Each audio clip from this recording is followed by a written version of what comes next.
¿Qué tal mis queridos amigos de YouTube? Mil gracias a los que ya nos siguen en nuestra página de Facebook. Por favor compártanlo para que más personas se unan al inicio de este proyecto. Ante todo pido mil disculpas por esta larga espera, y sé que a muchos se les ha dicho que se subirían videos acerca de algunas funciones en base a Java o en C++, hemos tenido grandes problemas con los demás administradores en cuanto a la integración de algunas personas en la creación secuencial de videos. Pero ya estamos de vuelta y ahora esperamos que este canal crezca lo suficiente. Ahora les presento nuestro tema del día.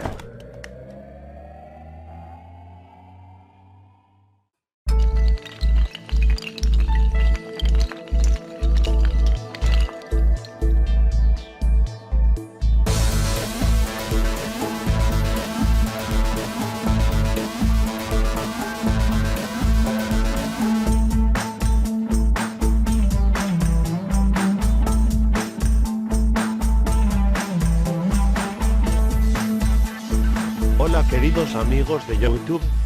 En esta ocasión hablaremos sobre el ordenamiento de burbuja, que contiene una de las más importantes técnicas para relacionar la posición de objetos respecto a una condición. Por tratarse de un tema muy universal, mostraremos un ejemplo de ello en lenguaje C++ y uno en lenguaje Java, para que comprendan que en cualquier lenguaje la lógica sigue siendo la misma. Comenzamos con preparar nuestras herramientas y para ello necesitaremos lo siguiente: 3 variables. Una de las variables se llamará auxiliar. La segunda variable se llamará i. La última variable se llamará j. Por último el vector que operaremos. Teniendo ya todo esto, continuamos con la explicación gráfica de cómo sucede este tipo de ordenamiento, y para ello nuestra amiga nos ayudará. Adelante querida amiga. Muchas gracias. Comenzaremos ahora con la explicación gráfica y para ello mostraremos estas 3 figuras como 3 valores dentro de un vector de 3 posiciones. Supondremos que el cubo tendrá el valor numérico de 5. El óvalo tendrá un valor numérico de 10. Y la esfera tendrá un valor numérico de 2. Por último representamos la variable auxiliar, que será la encargada de crear un backup del contenido de alguna de las posiciones. Vamos a ordenar los datos de mayor a menor, por lo que deseamos que el óvalo esté en la primera posición y la esfera en la última posición. Para ello necesitaremos de un ciclo que aumente un valor en cada viaje.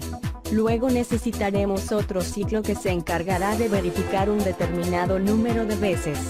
La verificación se realiza de la siguiente forma. ¿Listo? El primer ciclo nos da un valor en la variable i. Ese valor es 0, y en la variable j, el valor también es 0. Entonces decimos que, si el contenido del vector en la posición 0 es menor a el contenido en la posición i más 1. En caso de ser cierto, realizar lo siguiente: copiar el contenido del vector a la variable auxiliar. Ahora copiar el contenido de la posición i más 1 a la posición i. Y por último copiar a la posición i más 1 el contenido de auxiliar. De esta forma se habrá terminado el primer ciclo. Ahora el primer for habrá sumado 1, quedando i igual 1. Y j continúa siendo 0. Ahora continúa el mismo proceso, pero, ahora la verificación le corresponde al cubo con el círculo. Hacemos la comprobación y vemos que 5 es mayor a 2, lo cual nos indica que ya no hay que hacer cambios. Ahora la variable i no sumará nada porque le indicamos un límite. Por lo tanto la variable j sí aumentará dando como resultado j igual 1. Y el ciclo vuelve a realizarse, pero no hará nada ya que el orden ya está hecho. Muchas gracias por la explicación. Ahora procedemos a mostrarlo a nivel de código, así que para esto pongan mucha atención a cada uno de los pasos descritos a continuación.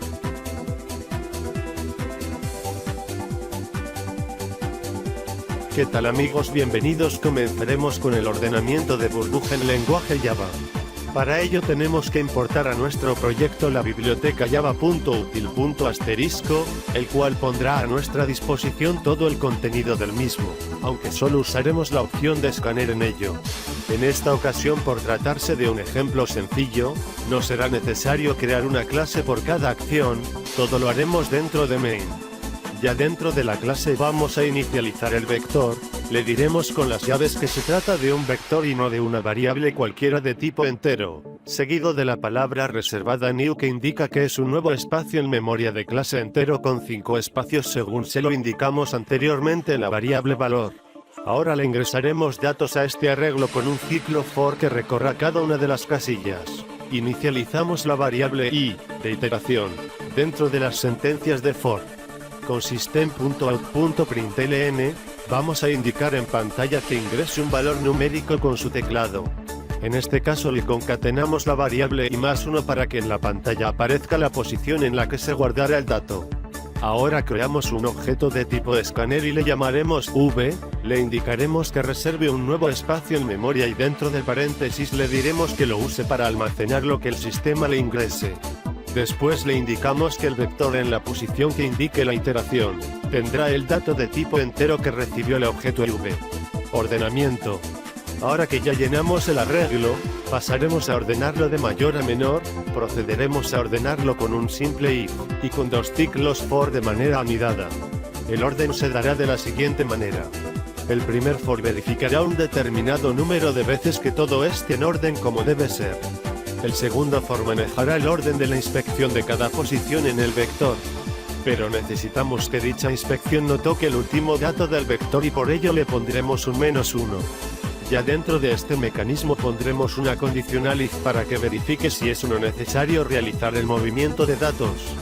Para ello le diremos que lo verifique con el símbolo de menor que justo en esta parte se puede invertir el programa y decir si lo queremos ordenar de mayor a menor. O de menor a mayor. Ahora en estas 3 líneas se muestra la manera de jugar con el contenido del vector tal y como se explicaban al principio en la simulación 3D. AUX almacenará un backup del contenido de vector en la primera posición. Luego se sustituye la primera posición por una copia del contenido del vector en la segunda posición. Por último, usaremos el backup que esté en la variable AUX y lo pondremos sobre el contenido del vector en la segunda posición. Ahora continúa el ciclo pero esta vez en vez de relacionar el primer con el segundo contenido, se usará el segundo con el tercero. Esto se repetirá hasta llegar al penúltimo con el último. Ahora solo nos dedicaremos a imprimir en pantalla el resultado del vector ya ordenado.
En el caso del lenguaje C++, es exactamente lo mismo.